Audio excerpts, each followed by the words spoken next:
Hello and welcome to another tutorial in Microsoft Word. In this tutorial, we will learn about the table of contents and how you can customize your table of contents.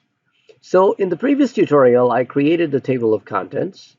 Now we will click the table of contents and we will then, in the References tab, click on the Table of Contents option under Table of Contents group.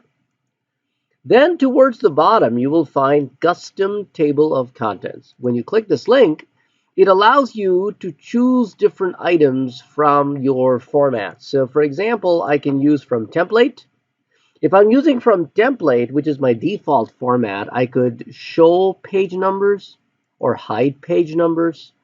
I could make them right align or right next to it. I can use different kind of leaders, which is the separator between the page number and the heading.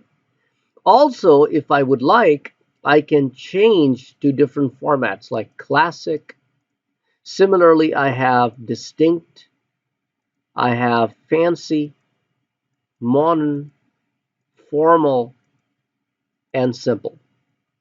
Doesn't matter what format I use. For example, if I use a fancy format, now it gives me an option of giving lines at different levels of the fancy format.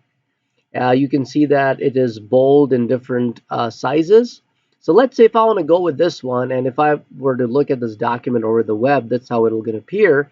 So let me click OK and replace this content. Yes. And here we go. Here we have the same format customized. Hope you would enjoy this tutorial. I'll catch you in the next one. Don't forget to like, share, subscribe, and comment.